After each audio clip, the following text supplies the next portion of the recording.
Details. Hey, Lorcas. Looks like we're alone on the stream after Sound ditched us. Oh, we're here in the show.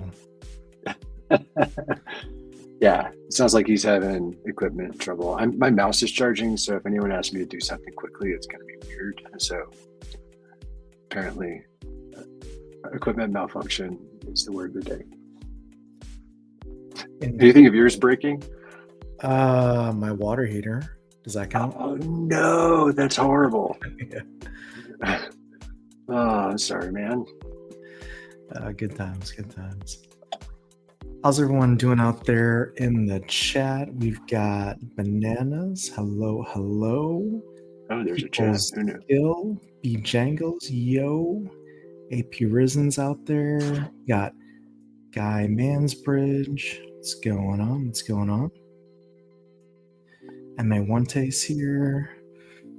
Got the whole crew except for Aftersound. The ringleader himself.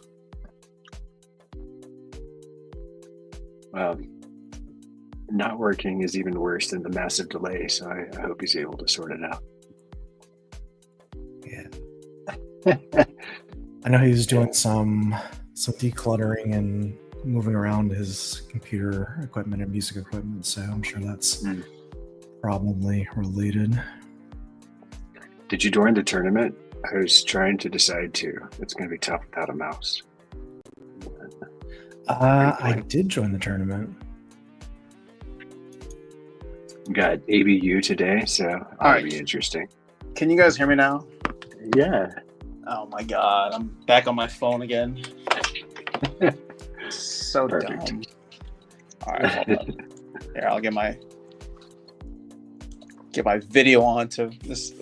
So, thanks for being here, everyone, and thanks to Lorcas and Tails for starting off the show. Yeah, as Tails was saying, I've been trying to declutter. I changed my setup here a little bit. I'm trying to minimize, and it's just not working. So I'm gonna have to go back to the old setup.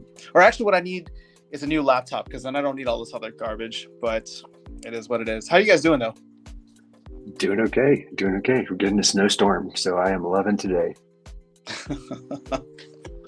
Tails, how about you, man? I wasn't expecting you. I know it rained here, so that's why I'm inside. So, but it's all good. I'm happy to be here. Sorry to hear that, man. Well, we're glad you're here to hang out. Let me go ahead and enter into the tournament, or check in. You got about 5 minutes left, guys. Make sure you come through. If you have not checked in, do so. And if you have not signed up, make sure you sign up and check in. And we'll go from there. Have you guys been following anything that's going on here in the Splinterlands universe? Anything that's worth discussing? I think we should probably touch on the Hive denial of service attacks would be probably a topic. I know you covered it in a video. There's probably some meat on the bone to chew on there. And then there's some internal conversations between some of the People's Guild crew about on their Discord, talking about plans for rebellion and Conclave Arcana and stuff. So that's kind of maybe an interesting topic strategy-wise. I'm not following the rebellion stuff, but if you want to start with the Hive thing, we can. I thought it was a little scary, to be honest. One guy could slow down the entire network. And I know it's just Hive engine, it's not the Hive blockchain, but still, like, that's one dude. I didn't even know that blockchain was susceptible to DDoS. Like, that's how dumb I was. I didn't even know that was a thing.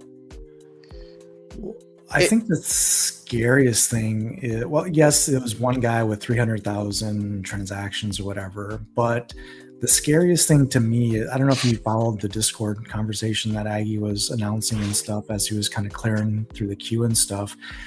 For me, the biggest threat was them basically saying there's a, basically, I wouldn't say a kill switch in the blockchain, but there's a hard fault in the blockchain, and it's 30 days before transactions get deleted. So if a transaction isn't processed within 30 days in the blockchain, it's deleted. And that's the scariest part of all this to me, is because if one user can halt the blockchain basically for a week, and if it got to the point where they submitted enough transactions to halt the blockchain for 30 days, the blockchain would be corrupted. Your ledger of record would no longer be accurate, and transactions would be lost. And that is a huge risk in my mind, because it didn't take much for somebody to wreck it for 7 days. I mean, 30 days, if they weren't able to recover and get things like unqueued and untraffic jammed, like if there was a flaming semi across all lanes of the Hive blockchain for 30 days, we would be toast. And that's the scariest thing to me. Well, again, keep in mind, it's not the Hive blockchain. I think it's just Hive Engine that was under attack. So like Splinterlands wasn't impacted. Like, was there anything there where the blocks were running behind? I thought it was only if you were trying to transfer SPS or DEC to Hive Engine and back, which again, Hive Engine is where most people will have their assets or transact or do anything. But if we remove that, it removes a huge onboarding and offboarding for any kind of capital. People will only be able to come in with SPS and DEC from the Ethereum chain or BNB chain directly into Splinterlands, right? Well, isn't that the scariest part, is when you're talking about losing money, losing transactions that involve potentially large sums of money in and out of the blockchain? What investor would willingly come here knowing that that's a risk, right? So yeah. Well, you're absolutely right. I like Hive Engine, but it's not decentralized by any means, right? It's like literally Aggie and Cryptomancer keeping it alive. So I wouldn't want to put significant funds on there, but the people who do have, it's kind of interesting to see. Let me see if there's anything else here.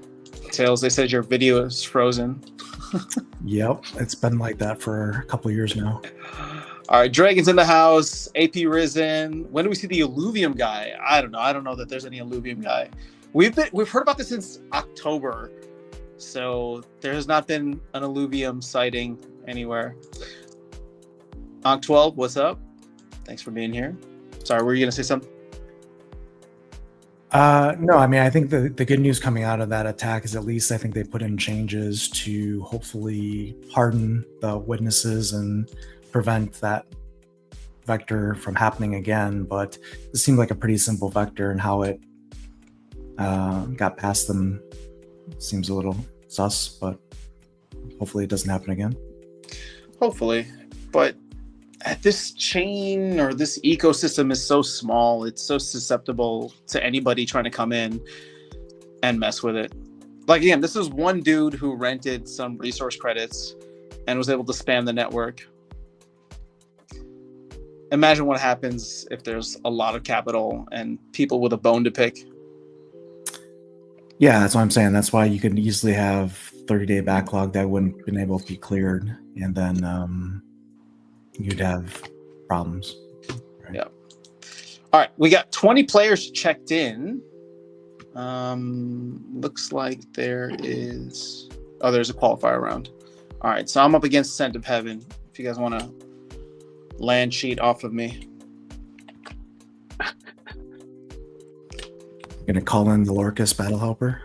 Yes, sir. That's the worst battle helper. So I have played more Splinterlands the past, 3-4 days, or this past week, than I have in a very long time. And none of it has been ranked battles. It has all been training with ghost cards because it's so fun. I just go in and I do quick. So I'm not. So you ready for this tournament? Oh, hopefully. It's funny because I'm playing it because I just enjoy it, and then I realized I was like, maybe I'm getting a little bit better for some of these ghost card tournaments. I don't feel the anxiety when I go in and see like a million cards anymore. So we'll see. But I don't know what this means long term. I don't know. Like, I have no desire to play ranked anymore. I just let my bot run.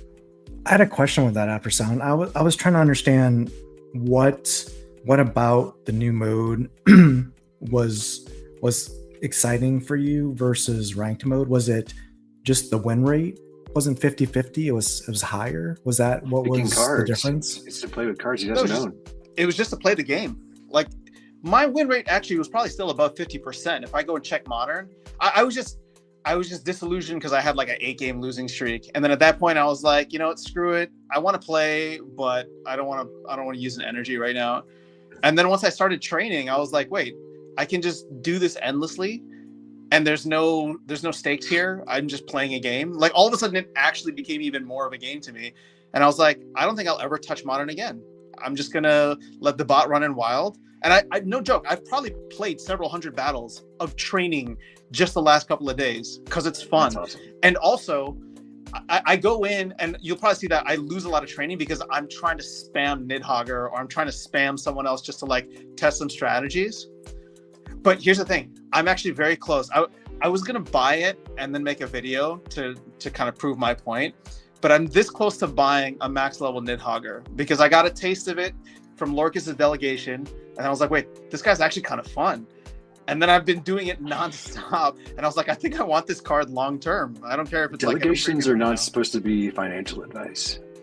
I'm just saying, you have you've ruined me, sir. All right, let's see what we got here. The first hit's always free. First hit's always free. There you go. Tails, are you playing or no? It's I'm not gonna free. buy. It's 1 DC. Oh, got the buy. You know what? Let's Just First waiting to is get 1 matched up. DC. Come on, guys. 1 DC is not free. Yep. I'm just waiting to get matched up with Bjangles so the game can give me my auto win. Wait. Oh, I'm missing something. Wherever Jangles. I'm not going to be able to get this. That's fine.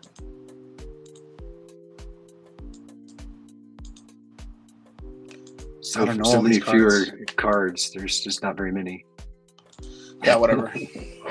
Oh, what? What? Uh-oh. Back to lobby. I lost. Not surprisingly. But it did actually submit the team, though, so that's good. Yeah. All right, let's go back. Sorry, I got too caught up in our conversation, so I ran out of time. Tails is just too riveting. Yeah, I'm told that a lot. So wait, Tails, we covered the first thing you brought up, which was Hive. I don't know if there's anything else you want to mention there. But the second thing, sorry, what was that again? Well, I think it's just some, I guess, banter talking about what people are planning on doing with Conclave Arcana, how they're positioning funds and assets in preparation for that. And there is some interesting kind of strategies or thoughts around, Rebellion card prices, where they're at now, where they're going to go in the future. And I guess to sum it up for you, I think the one point was, Rebellion cards are cheap now. Stock up on them like they were Untamed cards in the past, because they're going to go up once 90% of the players realize that their Chaos Legion is all taken away from them. Basically, the crutch of Chaos Legion is gone. Mm-hmm. And it was interesting exercise, I think, in strategy, because I think it had some assumptions that I'm not sure will hold, because while true that Untamed era saw similar print runs of like Rebellion and Untamed maybe, and there was a huge influx of bots and new players when Untamed surged, and there was an airdrop going on and a raging crypto bull market. All three of those things kind of created the perfect storm in 2021. And to assume that Rebellion is just going to be the next Untamed set and just skyrocket in value due to rewards increasing and tokens increasing and everything increasing, I'm not sure is a sure thing, sure bet, basically. The one thing that comes to mind is Untamed skyrocketed in value because Chaos Legion wasn't out yet. Mm-hmm. Whereas there was a period of like 6 months, right? Exactly. So I would say this is very different because Conclave Arcana is going to be available from the get-go. Yeah. supposedly cheap. Commons and rares should be cheap, right? Cheaper. Dude, look at this. I mean, I don't know what's going on. Did I win? I did. All right, let's watch. I quit. I can't watch my battles. All right, here we go. Definitely want to watch the win. Whoa, coming in with an Archmage Arius. I know. That's a hot summoner. Looks like they forgot about speed.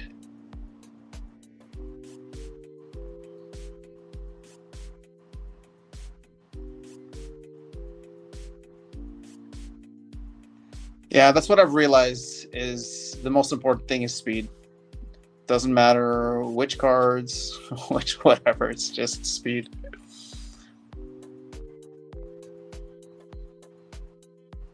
All right, that's fun.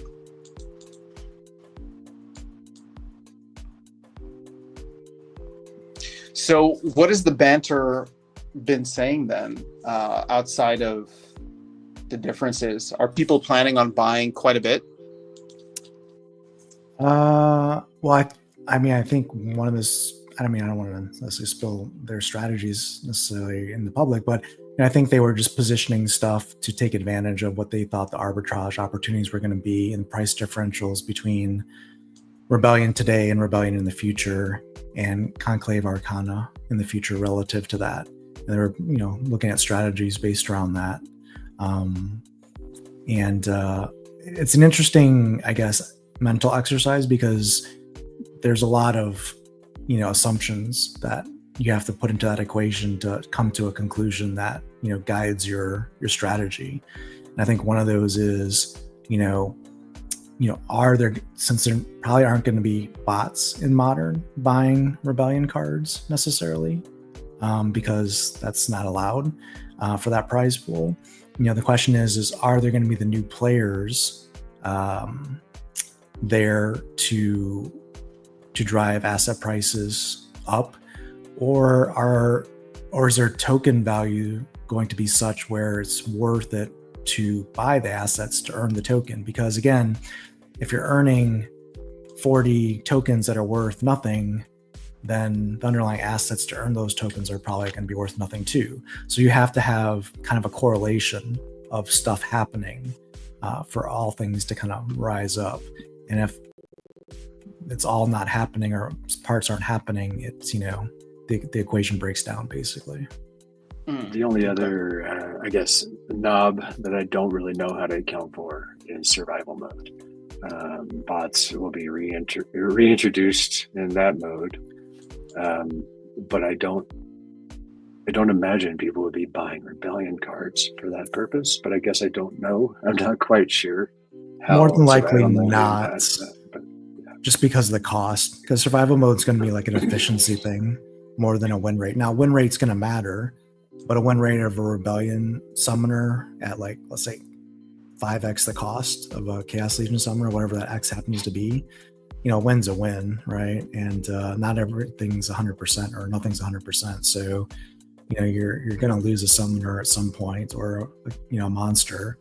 And if that monster, let's say your monster for Chaos Legion has, a 60% overall win rate when used properly, and you have a Rebellion that has a 70% win rate, it's statistically significant, the difference in the win rate, but the cost, if it's 2x and it's a 10% win rate advantage, it's not going to make sense for bots to look at that. Yeah, that's basically that's what I was thinking. It is like Rebellion is too rare to be cost effective for bots for survival. There may be a couple cards that's not true, but in general. Mm-hmm. Yeah, but that's, to me, that's the wild card and how our supply and demand is in the future. I spent some time looking at concave Arcana prices. Basically, I decided there's too many factors, and I don't really feel like going into it anymore at this point. But I do think that you have made the point very well, Tails, that we need to tie it to our token price somehow. And I don't see that happening yet. Yeah, I think it's pretty important to do so, whether it's dynamic or, even if it's just at a point in time when it launches, something I think needs to be evaluated there rather than just blindly going in there with historically bull run prices from 2021. There's a lot Oh, of you're bad saying pack assumptions. prices in general? Yeah, there's a lot of bad assumptions in 2021 that we've carried forward into 2025, and I don't think that's a good way to run a business.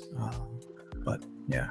So changing the subject back to a previous subject, Bananas has a great point over in the chat about drugs and drug dealers. Just wanted to point it out. Oh, we get some street advice here? Basically, he said drug dealers out there are not giving away free first hits. He checked. Oh, There are no drug dealers giving. Very true. Yeah, that's a good point. So I'm not sure the rest of our conversation was worthwhile because he already refuted the first statement. We have to start over. It's okay. We can have nuance. That's allowed here. All right. AP Risen says, what's Trinity's hot take with the latest proposal we have with rentals? I haven't checked. So we had a proposal to raise the floor? Yeah, it went up to 1 DEC. Okay. And then they said there's a proposal to change the rentals to season, and now there's another poll asking what. I didn't check. Or is that worth checking? There's another poll? I thought there was. I haven't seen a new poll.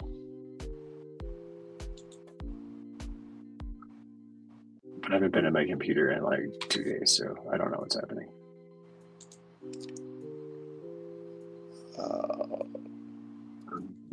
Our proposals.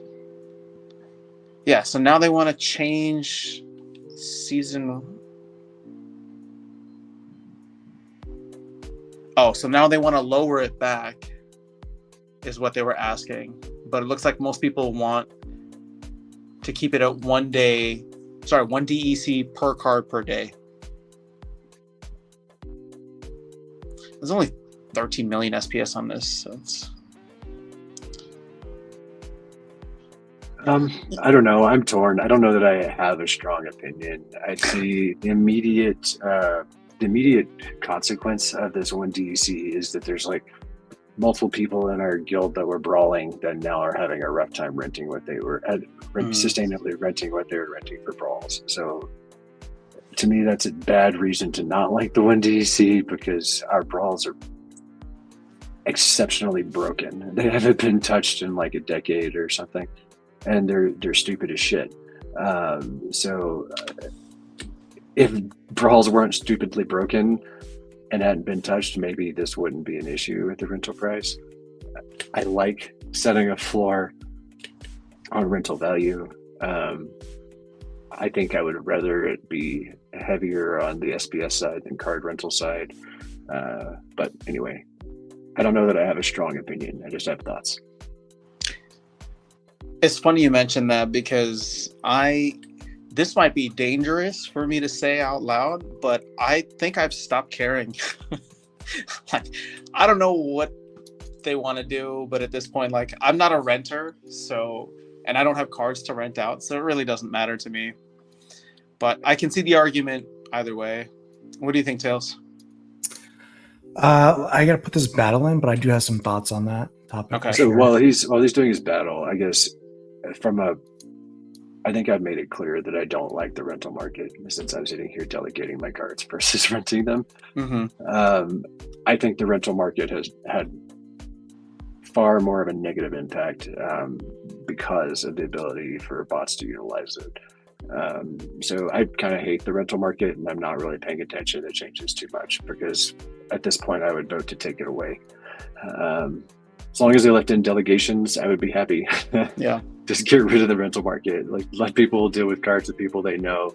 Let's go back to that for a while because the rental market has been something that I don't want to participate in a while. Not that I can't make DC off of it.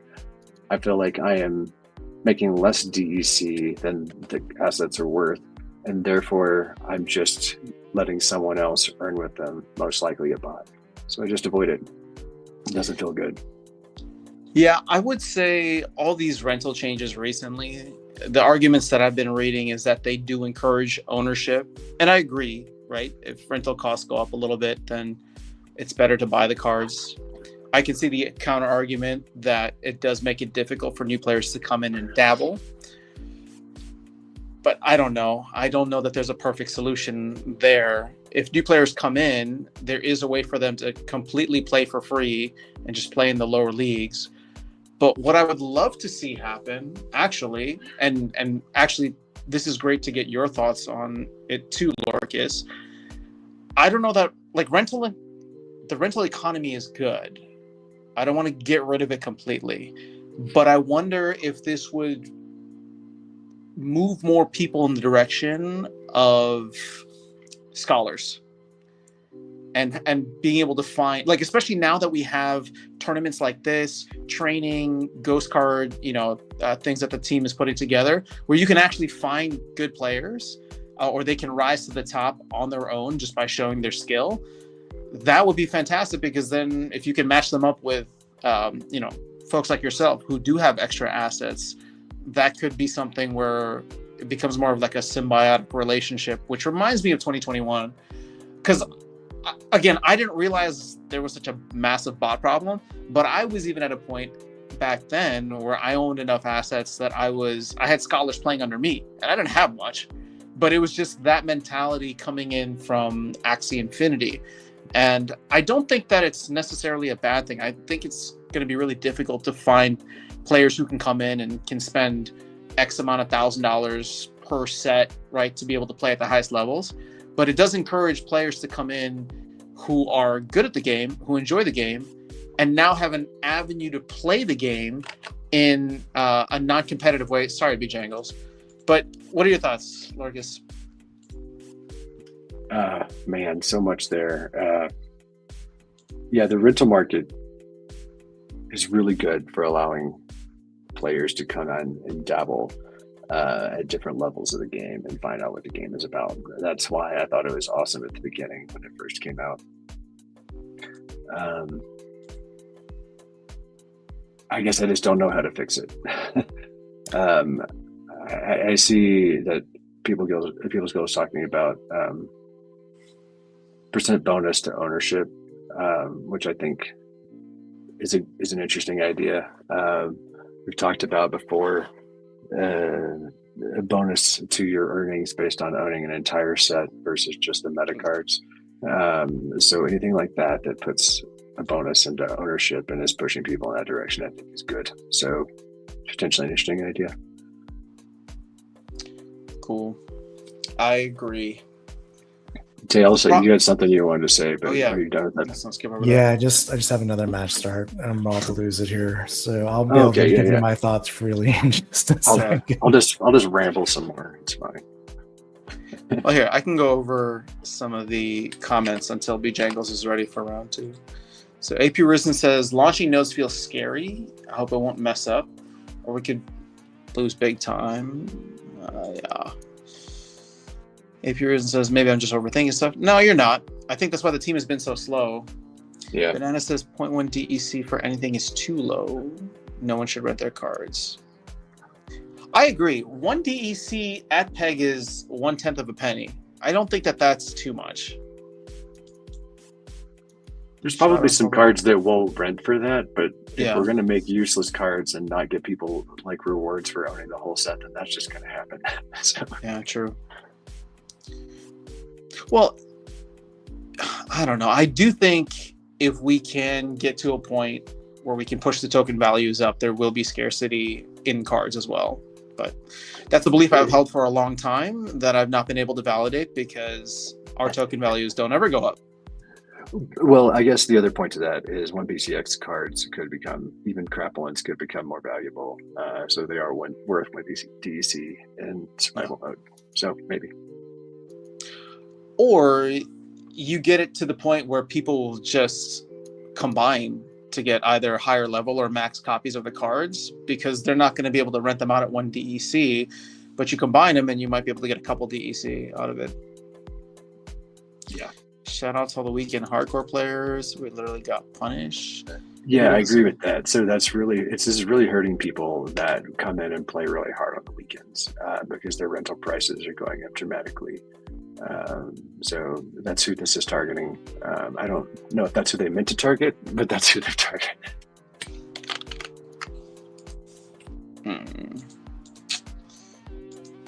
That might be cool. Let's see.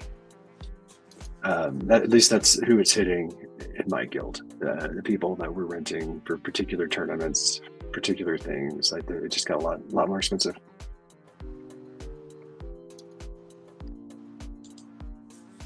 Seems like it got more expensive across the board. Yeah, moving forward in the comments here without you. Go for it. Responded to bananas. Yeah, that's really what hurts my soul. Seeing people that own accounts with 0 cards, 0 SPS, and just rent and can make it to diamond is brutal, and that's why I don't want to rent my cards. As I feel like I'm enabling that, and I enable all sorts of awful things, and I don't want to do that one. So, like beer prices, I enabled that one.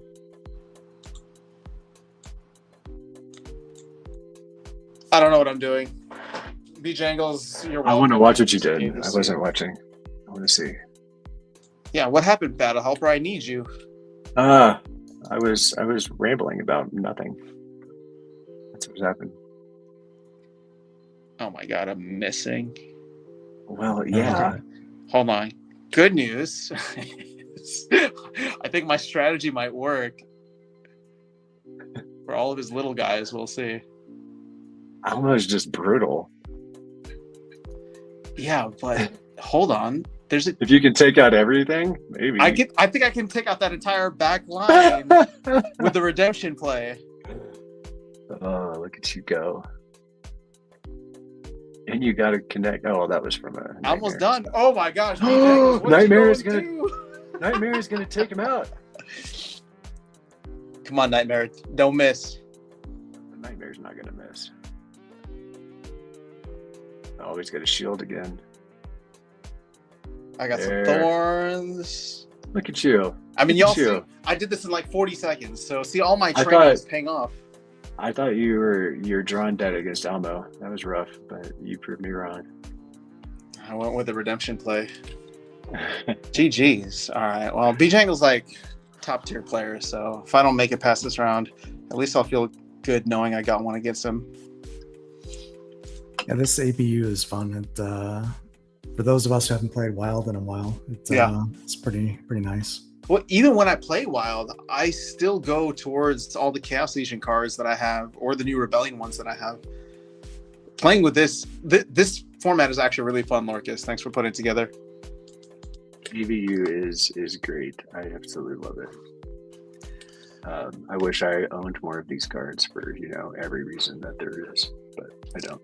So People's Guild says, I'd rather leave rentals alone and focus on giving bonus percent to ownership for both cards and SPS. I did want to comment on that because I think the bonus percentage is an interesting, ownership thing, but really all it does is it's just a backdoor way to disenfranchise or disincentivize rentals, because if you're renting, you're paying for the rentals, even if it's at a low cost, you're basically nerfing the reward pool towards people that own the cards.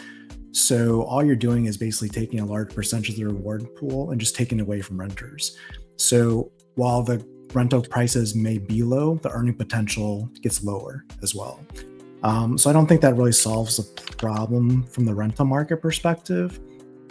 My personal thought is, if we had not a huge card overhang and a huge DEC overhang, then let free markets market.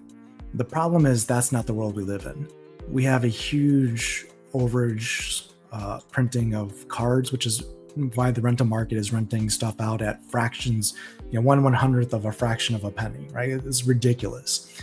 And for that reason, I support, essentially market controls, because without the market controls, you basically have an economy that can never pick itself up and recover, because it's all the bots and these owners that have too many assets at basically, it's basically it's who can get to zero first, right? Who can outbid the other one by, it's just a race to zero for the rental market. And when that happens, it hurts your whole economy. So what I would say is, why would you let the market price down to 0.00001 penny or whatever it happens to be? Like 0.01 DC is, in terms of US dollars, is like, it's like dust. It's like, it's ridiculous. Didn't we just stop making pennies because they're valueless or something? Yeah, exactly, right. but it's significant, because what it means is, if you're buying cards, 5 cards for roughly $5, so $1 a card, but then you're renting them out at literally dust of pennies, it's such an imbalance in the game, and it doesn't make sense. It's the economy, it doesn't work at that point. So I think the reason why the US government has, like, the federal kind of, our I guess everyone loves him, Jerome Powell, kind of like Fed Reserve there, is because their whole purpose is to keep things in balance, and for the betterment of the overall economy, guardrails in place, and to make sure that the system works as best as possible. Moneyline has assets that are so imbalanced. If nothing is done about that, it's just you can't ever recover once your economy is busted like that. If that makes sense in my mind. Yeah. GG's, B-Jangles. I played the right counter, but not the right cards. Counter summoner.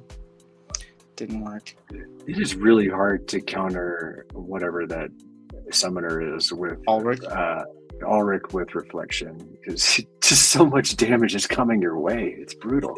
So that's the thing, because my first thought was to play that card, and so I went to my second thought, which was the counter. And while I was putting my team together, I realized I didn't have Amplify. Yeah. Just because that's a newer thing. Yeah, So APU doesn't have it. Yep. And I didn't have time to go back and change it up. But you better win it all now, B-Jangles. I see so many accounts that own 0 cards, 0 SPS, and rent just a small number, so they'll make it to diamond. Good for them if they figured it out. I like these rental changes. Someone who rents very lightly in wild. Okay.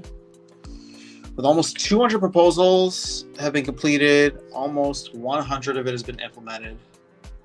Do you see a DAO is good for a game product? I think that's not a good way to frame that question. This is very much like a experiment in progress. I think it's cool. That's why I'm here. It has not been perfect in any way, shape, or form, but I do like what they're trying to do. I don't agree with it always, but I do like it. What do you guys think? I am not a fan of guiding anything you give a shit about with a DAO, but I'm also not a fan of the changes that have been made by the team. So at this point, it's what is it? Stuck between a rock and a hard place? I was going to go with a much more vulgar one, but yeah, let's do that. Go for it. Nah, we're good.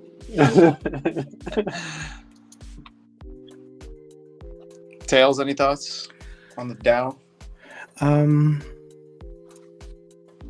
Yeah, I mean, it's like I said, it's an experiment, right? It's we're gonna find out if it's gonna work or not soon enough. I'm not sure I would place all the blame in the ability of the DAO's proposals to be implemented on the DAO itself and the rate of its proposals. I think a lot of the challenges that the game has had has just been on development resources, delivery times, priorities, stuff like that. And that's not DAO specific. That's just, that's just game specific or whatever you want to call it. So It is what it is. It's just the environment we're working in, and it's it's only gotten worse over the years because of all the cuts that have had to have been made, and it's not going to get better. I think the important thing in times like these is that the right priorities reach the right ears, and they get implemented, and they get delivered, and then that starts positive momentum, positive change. And I say that, also, I think there's been a lot of positive changes that Splinterland has implemented over the last 2 years. I think Matt's been open-minded to a lot of those ideas and, implemented them. And I think it's been for the betterment of the game. I just think there's still a lot more, work that needs to be done. And hopefully that can continue. And I think the DAO has put forth some good proposals. I mean, I still believe that the removal of bots from at least one section of the game was a huge step forward for this game. And that was a DAO proposal. So yeah, I think there's great benefits to that. Is it perfect? No, but it is, I think, a fine balance still, right? I think it's a great analysis. Like I said, it's interesting. That's what keeps me around, even though I don't care about the rental stuff as much. But just the idea that we have a passionate community and player base that can try to put some ideas out there, and a CEO that is actually receptive to them. I don't know. It leaves interesting possibilities, to say the least. Mm-hmm. All right, Ankh says the rental market is so important to the economy. Du says, I think the main problem that proposals have is that it divides the community. Yeah, that's true. So cool to get your assets working for you. Lost every battle, says Bananas. Bananas, come on, man. Start training. It works. I beat Jangles one game. MA says, I need to see one BCX Gold full of commons are renting for one DEC. Gotcha. AP Risen, the thing is, we're good at manipulating the market, and we're not letting the market. Sorry for the grain of salt, but it's true. No, I would correct this. We are not good at manipulating the market. We're really good at trying to manipulate the market, but we're actually not good at manipulating it. Because if we were, SPS wouldn't be at half a penny again. We're really good at making changes. None of them have the result we're looking for. Yeah, exactly. A for efforts. F for effectiveness. Dragon says, we stopped making pennies in Canada a few years ago. Whoopsies. Opponent went for most expensive monsters. People's Guild. My first thought was Ulrich, what you had. So it looks like we had the opposite. Check out Akiza's guild name. Where's Akiza? Rusty Badger Armor of Fire-Breathing Coked Up Jarheads. I like it. Yeah. I didn't know they could be that long. I figured we would violate some character limit.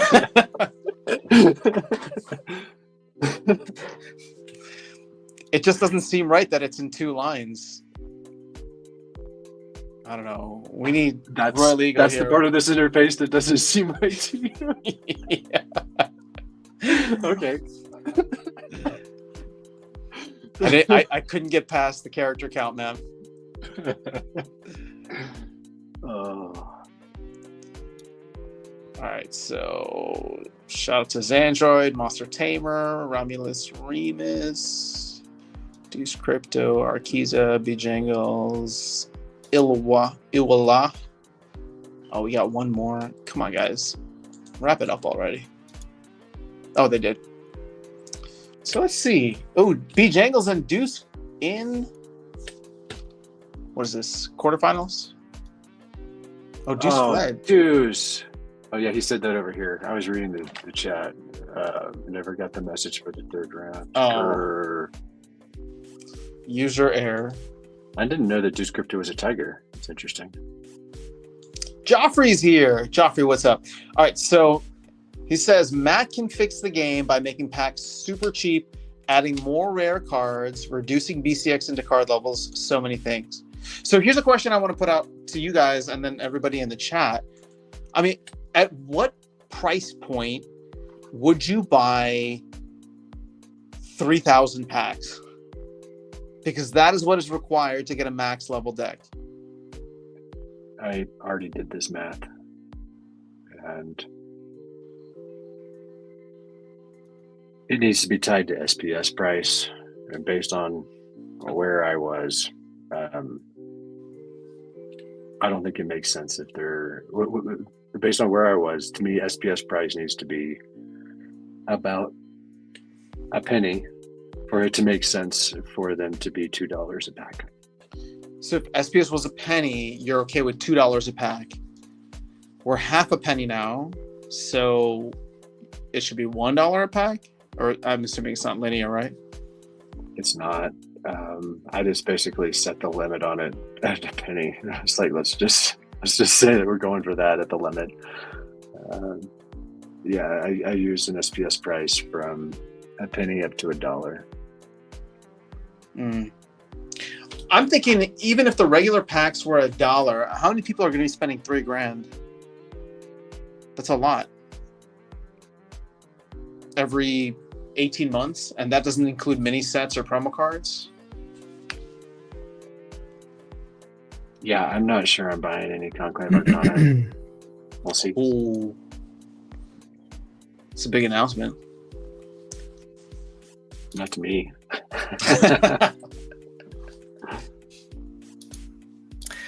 Yeah, I mean, I look at it with the old Aggie calculation. Do you want more or less of Splinterlands or Conclave Arcana?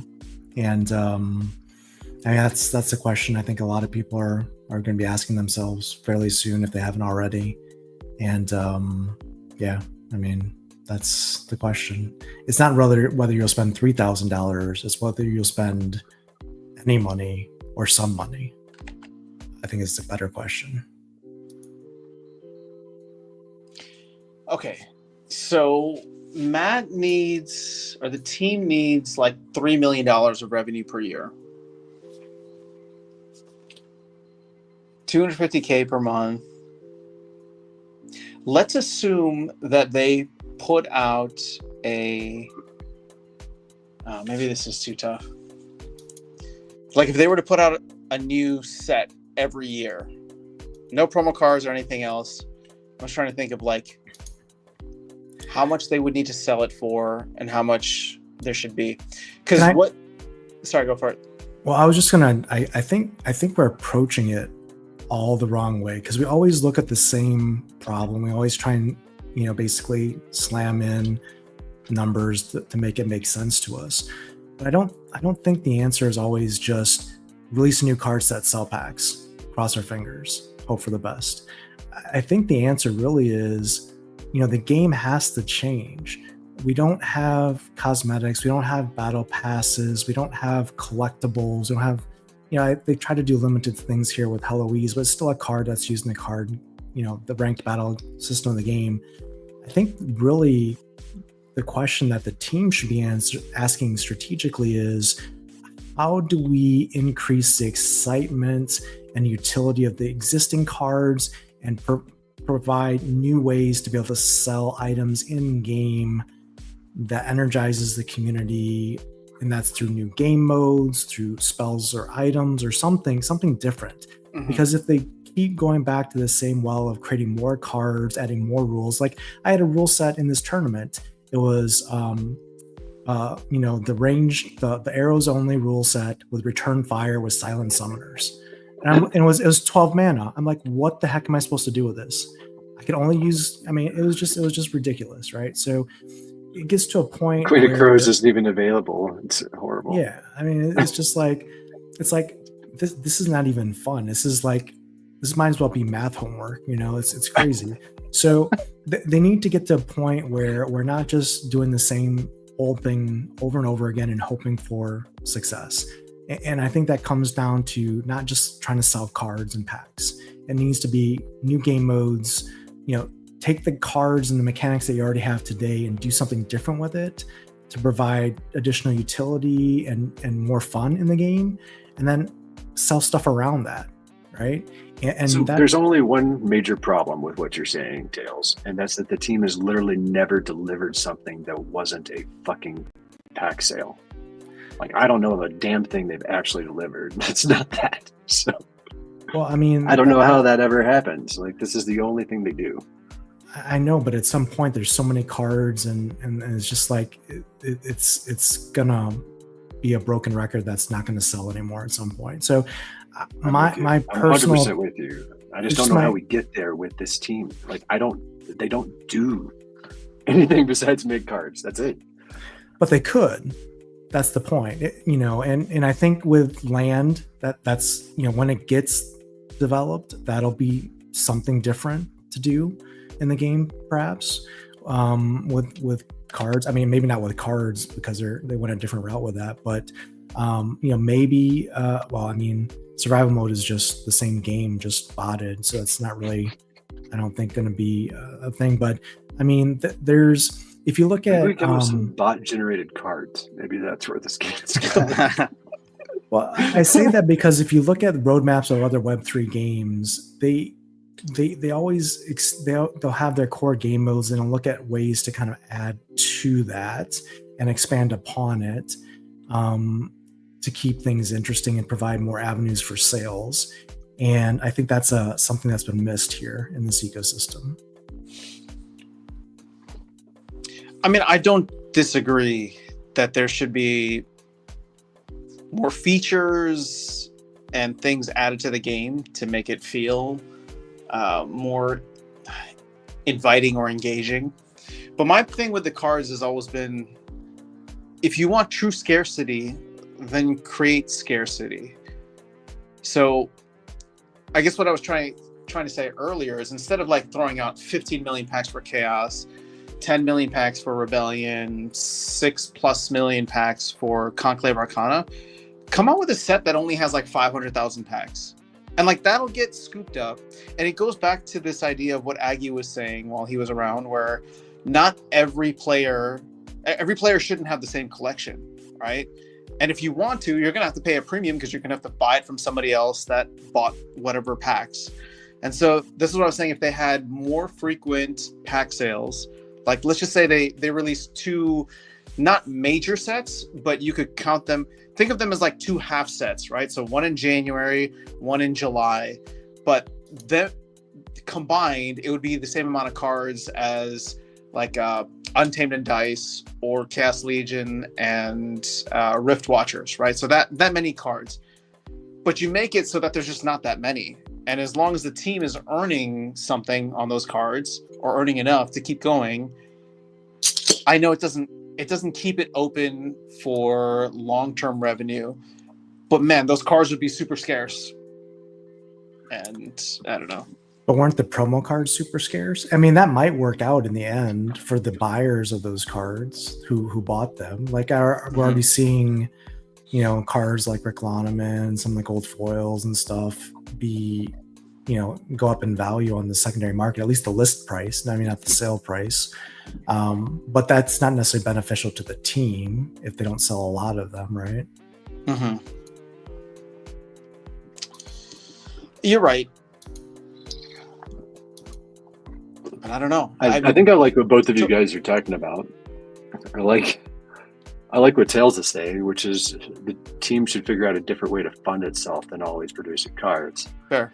And I kind of like what you're saying, After Sound, that we could make cards more valuable by not signing up to print infinite of them every time that we have a new set, and space them out and make it more time dependent. I think both of those can work together, because kind of what you're saying, I think After Sound is reducing the amount of revenue that you'd make per set that was sold, and Tails is basically arguing we should come up with other ways to make money. Well, you can do both. You can do both. Yeah. It's not exclusive. Execute on one thing, but get it moving in the right direction when it comes to cards from a pricing perspective or from a numbers perspective. Make sure it matches your user base or prospective user base. Make sure it scales, whether it's dynamic or smart, marketing up front. And then do the other things in the background, right? And have that ready to go ideally for Q3 or Q4. What we've seen happen is when the team can deliver multiple things that hit at once that put pressure on DEC and SPS from a demand and utility perspective, good things happen. The problem is we haven't been able to coordinate and deliver at a rate that has a consistent demand for these items in the stores, right? Because we always talk about it's a product-backed stable coin for DEC and stuff, but we don't have a consistent demand for the product, so the stable coin is never stable. So, it's kind of hard. I understand they're stuck with a resource dilemma and stuff like that. So I'm not living in fantasy land, but it's something probably has to shift from a priority standpoint or a strategic standpoint or delivery standpoint, because I'm not sure how sustainable this model is. We're already at the point where the DAO is funding a good majority of the development that's ongoing with nodes and hack sales and promo cards and other stuff. And land.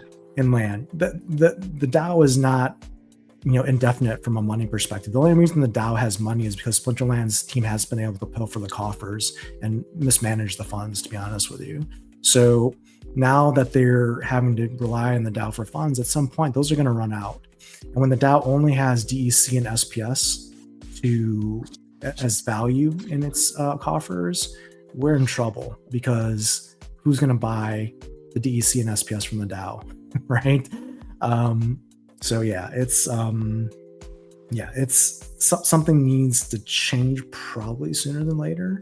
Hopefully we get some positive momentum here with the crypto bull market, but I always hear people, on the interwebs, content creators and stuff say, "Oh, just wait till a crypto bull market, everything will be fine." I mean, if that's what we're hoping for Splinterlands to be able to succeed, then we're kind of living in copium land, because there's no guarantees with that, and that's not what you want as a trademark strategy for your product. Hope for everything else to go up around us so we don't fail. It's really bad strategy. Yeah. So I actually wanted to get to that because there were a couple of comments here. So here, let me just go through it real quick. So People's Guild, 10K barrier entry is insane. AP Risen says, I hope survival mode will be a success. We'll see company runway cut short. Joffrey says survival mode is a joke. It's a bot game. I don't know what the line. So people go saying here very confidently, when SPS hits 10 cents. Okay, let's say the hardcore Bitcoin maxis are right. And this is a Bitcoin only bull run, meaning Bitcoin goes to 800K or whatever number that they're putting out there.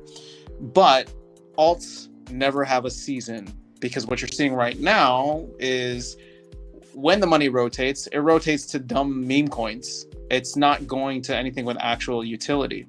So my question, and I don't know that we can answer this, but my question to Matt would be, all right, so Bitcoin goes to 800,000, SPS doesn't crack 3 cents. What are you doing? How are you managing the future of this game as we head into another bear market? Right? Like, how are you planning to make money? We did not get the bull run we were promised. Hopefully you're sitting on a good stack of Bitcoin that can fund the future of the game. But where do you pivot to from here?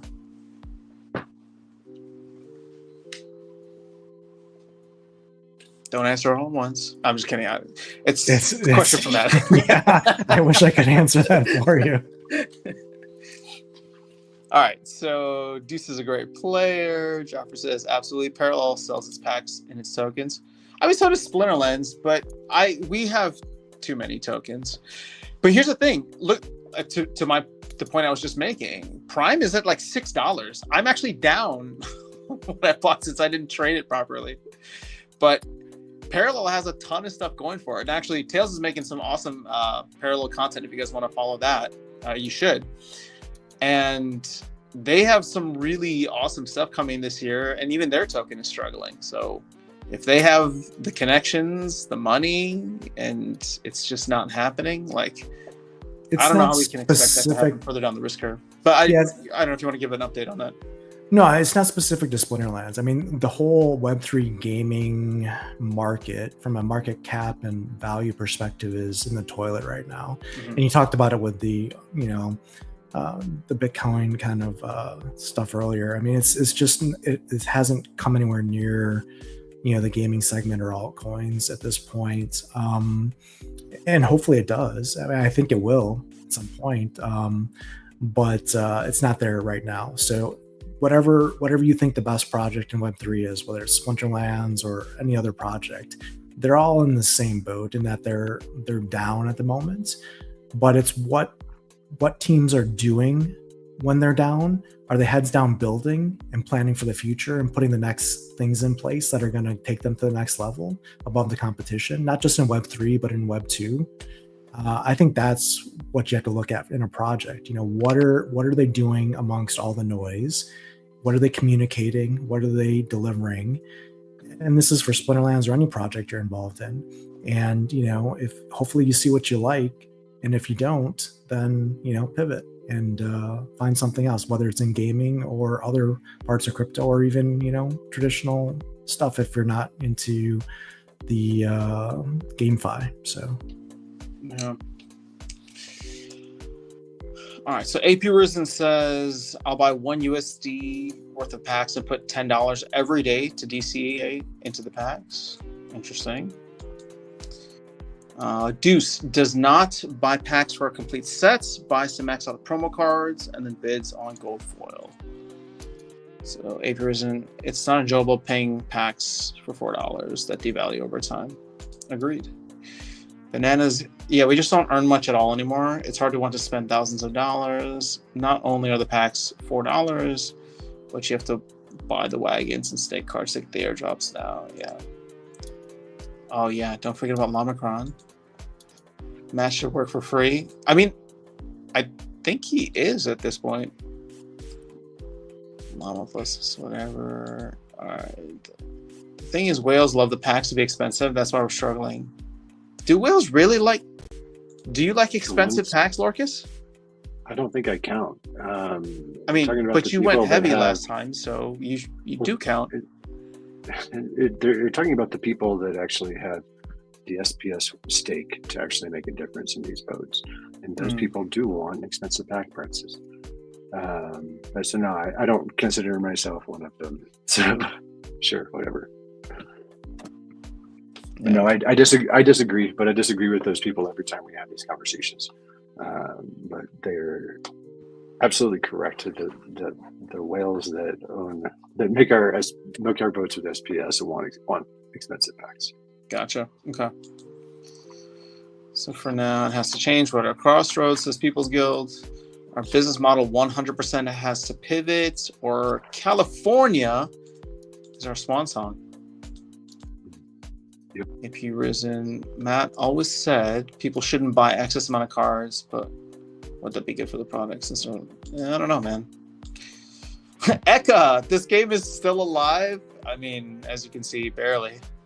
We're in our swan song apparently, or we're like a couple months away. Swan song's gonna stop. It's gonna start soon. There's a little hope. Joffrey says we need a Trump. He could fix the game. Oh, dude, what would Trump do coming in? He put tariffs on transferring DEC and SPS into and out of the game. So if you look at somebody's comment to it, I think they actually nailed it. Just make whales richer. Hold on. Where was it? It's just after that. Oh, okay.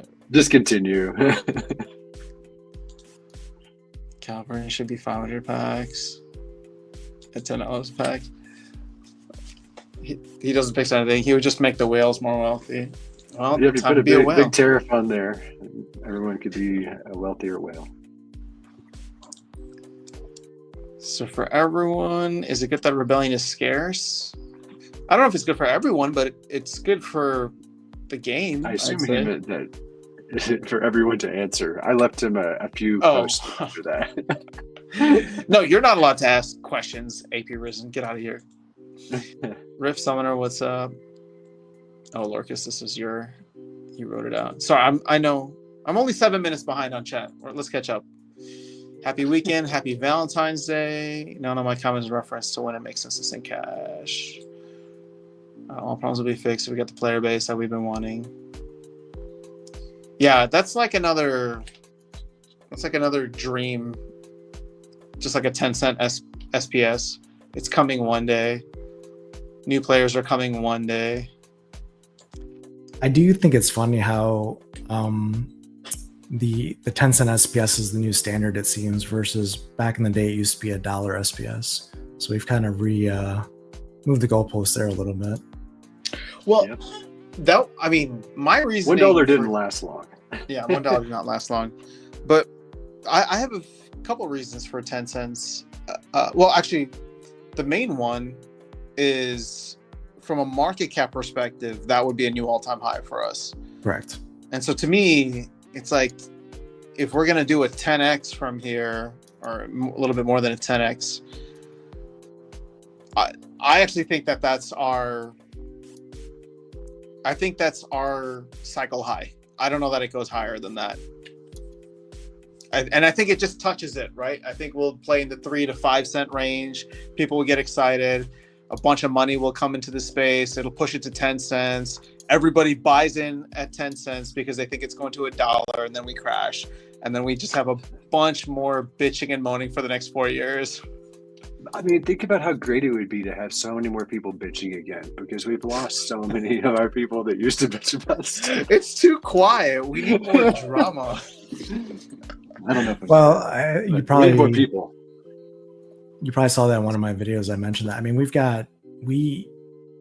get really no news or updates. We get maybe once a month a town hall, but very little updates in the town hall. I mean, we get maybe the releases, but there's just like, I don't know how you do it after Sound, to be honest with you. I mean, you're still creating like multiple videos daily on Splinterlands, and I'm like, how does he do it? Because there's nothing here. I mean, I've run out. If you see, there are days where I'm usually just busy, but also there's, as you said, there's nothing to talk about. There's nothing going on, which is really sad, because it's crazy that during a bear market, there was more going on. Easy for me to find topics and things to talk about and speculate on. And here you have Bitcoin at 100K, and it's like, what's happening right now? But I wonder, is it that nothing's going on? Because I think the team would disagree. I think they would say there's a lot going on. Is it just that they've been so beaten up by the community and Discord and such that they don't want to talk about it until it's delivered? Or they don't want to leak anything, or they don't want to build any excitement because they don't want to under-deliver? I mean, how do we help them help us, I guess, is the question. So that is an interesting go ahead, question. Lucas. And I think that there's a decent chance the team is hesitant about saying what they're working on because they've taken a lot of flack from the community. But blaming the communication and the flack from the community is not necessarily the route I would take. To me, they're taking so much flack from the community because we've never seen a timeline actually hit. Like, what we need as a community, what Splinterlands needs as a team, is a target that's realistic and makes sense for our business goals and to deliver on time. That's what we need. And it's never fucking happened. And until it happens, it's going to be really hard for us to all not be negative all the time. Because every time we hear anything, we're like, yeah, but. And every time we don't hear anything, we're like, yeah, that's because they're not doing anything. And the only way out of this is actually delivering something on time. Anything, something, anything. And I say anything, but I mean anything but the next card set, because that's the only thing that's ever been delivered on time. Anything else would be the starting point for us to recalibrate this relationship between Splinterlands and the community. Right now, there is literally fuck all for us to anchor like this team is trying conversation on. Like, I want to believe they're trying. Someone give me a data point that I can actually make an argument with that, because I fucking can't. I have tried and I got nothing. We need them to give us something to be able to say, yes, this team does a thing they said. And we don't have that. Well, here I'll echo Lorcas's passion right now. I didn't want to get into this because, like I said, I'm having fun just playing freaking training in the game at this point. But here are your data points, right? To Lorcas's point, here are your data points. I respected the fact that when Matt came in, he's like, "We're not going to give deadlines." Okay, fine, I get that, totally cool. But he still kind of did. Why do you get that? Like, why do you accept that as a coming in position? That's my question for you. Fair enough. Well, just because I've been burned too many times in the past, so I can under. Let me put it this way. Actually, this is a great question from you. I don't prefer that. I would love the weekly town halls where we get the updates, but I understand from his perspective why he's doing it. I disagree with it, but I understand from his perspective. The thing is, and let me get to the data points real quick. Pretty much all of Q4, right? October, November, December. They said that there's 6 items that they want to deliver in Q1. We are now halfway through Q1. 3 release dates have come and gone. There's 3 release dates left. Survival mode, LAN 1.75, validators, which they said would come in January. It's now almost the end of February. Glamour, that's been pushed out to after Conclave Arcana. New player experience, mobile app. Those are your 6 items.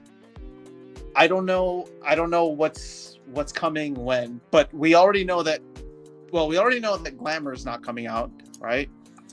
We already know, I don't know what's going on with the mobile app. Survival mode seems like it is right around the corner. Land, Cryptomancer is saying should be there. But yeah, to Lorcas's point, I guess what I'm trying to say is, to Lorcas's point, even without the hard deadlines and deliveries, it's just like, okay, here we are in Q1, halfway through. Out of the 6 things they said they were trying to do, a bunch are still question marks. 2 are still tentative for this month or this quarter, and 1 has been pushed out to Q2. So it's like, and it's been replaced if you give with the leaderboard thing, right? I would say so it's like that's the thing, is like they'll change things, which I don't want to harp on that too much, because sometimes what they change to might make more sense, but they do pivot a lot. And then when they pivot, they're like, well, we need time to implement this. And then everything just gets delayed. Right? Glamour is something I thought that should have come out like middle of last year. But everything that they pivoted to, which I don't disagree with, but now it's like a year later, which I don't even care about Glamour. I'm caring now because I keep hearing about Glamour and it's not arriving. It just keeps getting pushed out. Yeah, the only reason I care is because it hasn't been delivered. It's one more thing that hasn't been delivered. Sorry, Charles, go ahead.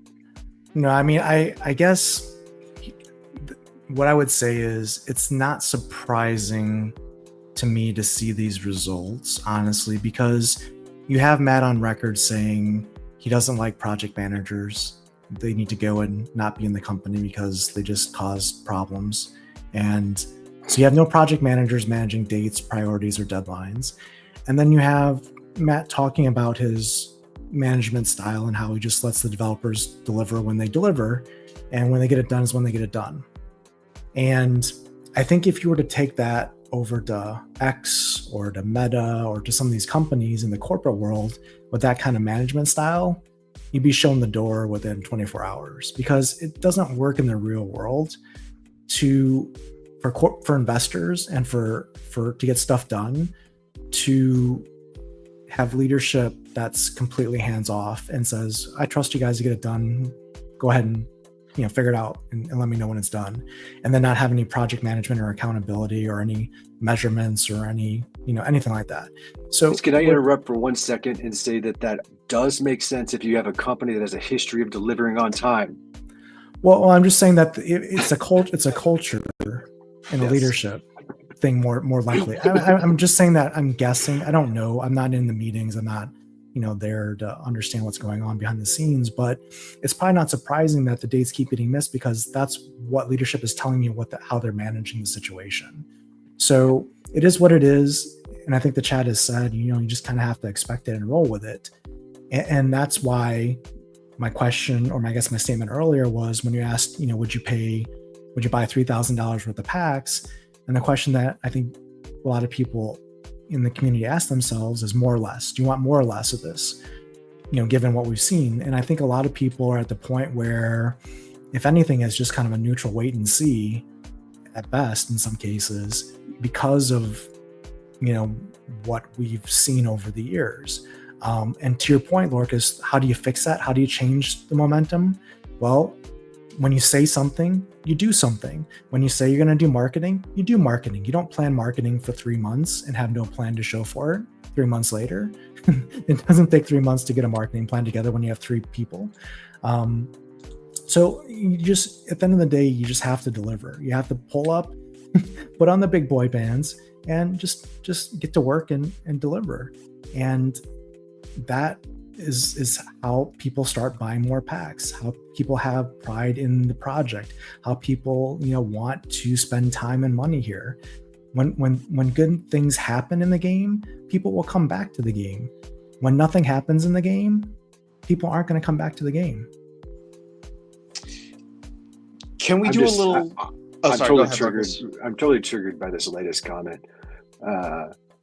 Dude, if there's any chance, I think there's zero chance Blaze isn't a complete fucking clown. Like, there's no fucking way. Like, we've seen the stuff that Blaze has said, and none of it has amounted to shit. Like, how is this guy going to get us anything? Like, I have zero confidence that he's going to do anything other than jerk off with our money. No, have I you had wouldn't a say chance to that. talk to him? Yeah, I wouldn't say that.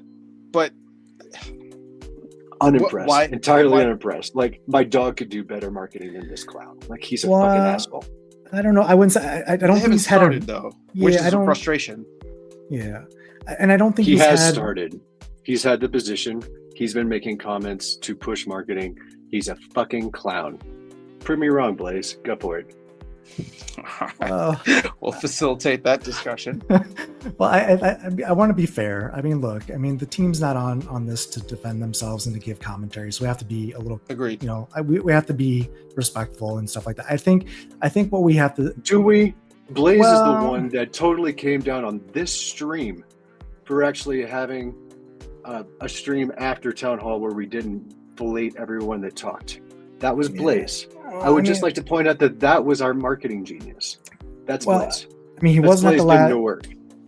Well, he wasn't at the last Town Hall. I think he'll be on the next Town Hall. Let's see what he has to say and present, and then we can go from there. We have to give him a chance, right? But we can also, express opinions. But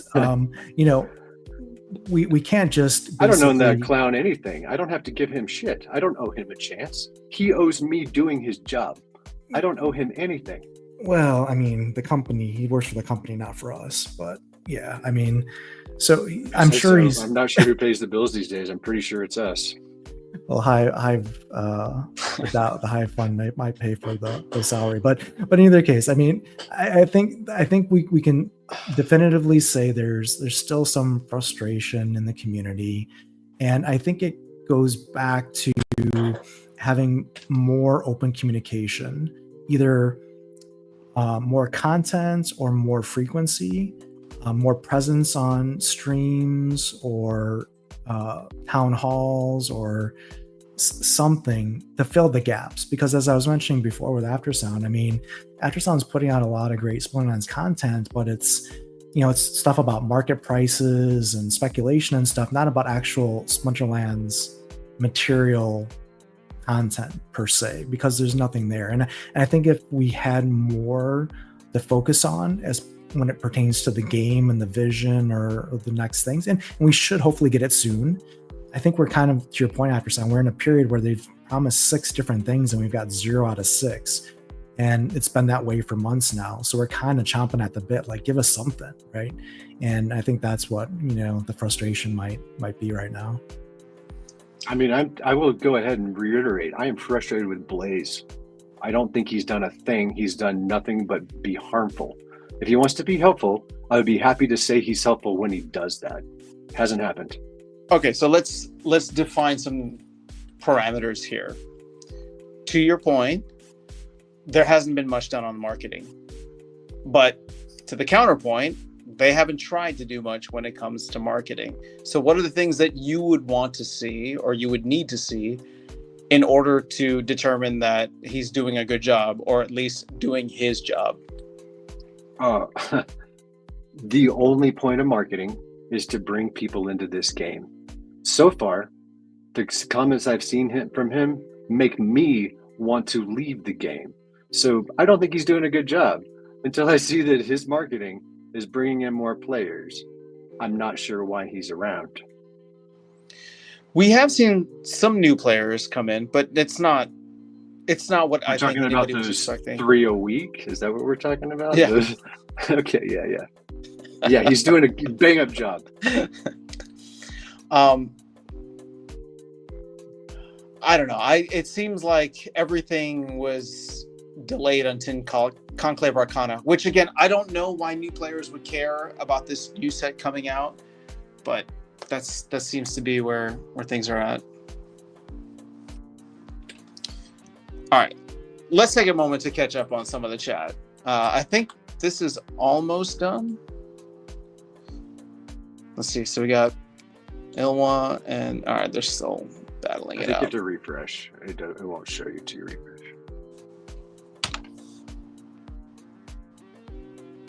It's a jerk like that. Oh, okay. Are these people that don't come through to the stream anyway? Sometimes Ilya is here. He's been here like. Oh yeah, you're right. Ilya does come through. Yeah, but I've never seen Sparlands. Are you on a stream? B-Jangles, Monster Tamer, if you're in the chat and want to ask for your delegation. Who else is there? Deuce Crypto, Romulus Remus, Xandroid, Arkiza. I think that should round up the top 8. And who's 9 and 10? Schadenfreude. Oh, I made it. But you can give it to Dark Bakshi, number 11. All right. So while their chat's coming in, let me go ahead and catch up since I'm falling a little behind here. Any predictions for SPS this year? I think I said 10 cents is my high. I don't know if you guys want to throw something out there. I'd love to see it. That would be great. I would be overjoyed if we ever hit a penny again. All right. A penny it is, setting the bar low. That bar is double what we're at now. I don't know that it's that low. Well, we did cross a penny recently, but proposal should have zero. Was that an hour or was it a day? I can't remember. No, we were up for a bit, but that was right after Trump won and everything was marching up in November. Proposal should have 0 bearing. All right, 12-pack of beer is $20. A dozen eggs is 10. My energy bill, even though keep it. All right, thanks. And I only have 10 guitars. Thanks, bananas. All right, AP Risen. Okay, proposal affects MPE status. People's Guild says we got damn near nothing from creative last year. We were still receiving comments that from the top that NPE is still not clearly defined in December. I mean, it's February. I still don't know what NPE is. Obviously, a Battle Pass that offered minimal rare rewards, promoted play would be an obvious play. What's so hard about this? It's a lot of ongoing work, and I don't know that they have the bandwidth to do it. Rift Summoner. I think we need a third-person or first-person open world. Oh, dude. Okay, 2030 maybe. I think when you get 10K subscribers, you should only read super chats. Are you gonna super chat me if I get to 10K, dude? If I get to 10K, that would mean, because what am I at right now? Like 2,000. We would have to 8x our player base, and they would all need to like me. So I don't think that's coming anytime soon. But thanks for the belief in me. AP Risen says when SPS presale, I've been dreaming about $10 SPS. Things change fast. 2030 is our year. Just sitting pretty with his Bitcoin holdings. And man, Bitcoin's where it's at. The thing is on time and Splinterlands does not exist. Oh. SPLST, Splinterlands Standard Time. If they say 1 month, they mean 2 years. Not if you're talking about what's the one thing they still haven't delivered yet? Oh, boss fights. Boss fights. Yeah. It's like AP 5 years and counting or something. Counting. AP Risen says, I just don't like they're dropping anything and giving hype to people and fail to deliver. Yeah. You should have been in Land Barons. Very interesting Bitcoin on land. I don't know what that means, but I'll go check it out. New cam filter. I'm trying a new setup, which sucks. So I don't know. Maybe I'll just use my phone from now on. There's no audio delay. There's no audio delay, and yeah, it seems to be working. I don't know. I saw a $150 laptop on Amazon, so I might just grab that. We'll see. Get it while you can. Could be more expensive tomorrow. Oh yeah, especially if they're importing it, right? Even if I'm an indie dev, we have deadlines for people who work with me and work for me and with me. All right, delays equals pay cuts. Yeah. Imagine a Bitcoin claim on land chance as like totems. I mean, but it would be swap BTC, right? That'd be kind of lame, but still not bad. I hope Blaze gives presents at the next town hall after near 5 months of preparing it. Better be good. You would have to give blowjobs. Like there's like literally nothing that would make this okay. Okay. I can't wait for you to hop into the next town hall and give your thoughts. I'm not going to. Like it's never going to happen. Blaze Cause has ideas. I see. This is the same thing, and I'm not trying to compare Blaze with Chatter, but I am saying that I don't think that he's been given full reign to really start doing everything that he needs to do. We also have to understand there are so many people getting laid off right now. Economy's garbage. If there isn't, I don't understand why they hide the identity with the Luvium guys. I think they gave names, but I don't know who those guys are. I hate that we have big things coming. Okay, Lucas. I must probably go for Brave Tofu Market. Dude, Brave Tofu is offering fantastic incentives to get into the game. Yeah, for huge. I mean, it's a full court press. I mean, really great benefits. And I mean, if I was not already in Splinterlands, I would take him up on that offer. Even like Bulldog Splinterlands should be getting offers behind that and offering him additional things because he's doing so much. Yeah. Or trying to get other people to do the same. See, they had the Baron Fiat giveaway, right? On Twitter for like people who something like that. If you want to battle or something. But why is that not an event? Why is that not like hey, we're going to run a tournament, a live tournament so that people can come and play the game, ghost card, show your skill. You don't need to own anything in the game. You can come in, play, and the top player gets it. It's not a spin on a wheel. It's almost like you've got a better marketing idea than the marketing person. Weird. I mean, broken clock is right twice a day, right? Sometimes. Well, this broken clock appears to be broken all the time and never give us anything. So we'll see. Give it some time, Lorcas. Here's the thing. I don't know why I owe anyone any time. Like I have given so much time to this game. Like I don't know why I owe anyone any time. Like what are you saying to me? And Drew's Bud, you can try to stop me, but this is my stream. I will stop you, Lucas. You are not known. All right, so Drew's Bloods, give us the info then. Let us know what we're missing here. All right, Stage Ball says Alluvium. I think the game is going to be one big rung pull. The marketing manager and CEO are slimy. It's getting hot in here. Yeah, it did get hot. All right, it's actually DHF. Yeah, I don't give a shit. Like we pay for like half the shit. Like DHF pays for a couple things. Like PAX pay for some stuff. Like the economy is all mixed up in who pays for what. All I know is that as the DAO, we keep voting to pay for more stuff. If it's not for Blaze, who cares? Like take that part of the comment out. Like I don't give a shit. We pay for too much stuff and we aren't getting anything. Well, we did pay for the DHF stuff by buying. We traded ETH for Hive. That's right. We did pay for DHF. Okay, we are paying for this. Yeah, I mean, I don't know where that trade is for us, but we traded a lot of ETH for Hive. So it's probably a better trade right now because ETH has been underperforming, I think. Yeah, but who knows long term? That's not why we did it. No, I know. I've gone on record saying that we should have just loaned the team the money. 500K. Yeah, rather than buying Hive, but I think that would have made Lorcas even more angry. Well, I mean, at least possible. You're not holding an asset that you have a difficult time getting rid of. It's true. Like ETH? Well, ETH you can easily sell. I mean, no harm, no foul. Sell it all you want. I think also here's the thing. The reason why I always thought that just a sub-rate loan to the company for like, let's say a 3-year period or whatever is, if the company does well with the money, the DAO makes a little interest on it and the company gets more runway and everyone's happy. There's no handcuffs at all with the deal. It's the DAO and the company. Everyone's got the same goals. And if the company fails and they can't repay the DAO, well, I mean, It doesn't matter anyway. we're all The done DAO's dead anyways. anyway. Exactly. Yeah. So Yeah. why interject a third party that doesn't even want us in the equation, handcuff us? It made no sense to me. They should have just gone straight to us and asked us for it. And we would have given it to them, given them like a 1.5% interest rate over 3 years, whatever. Here, have the money, go do what you need to do. And it would have been so much simpler. And now, whatever. I mean, it is what it is. But I mean, it would have been a terrible move from the DAO.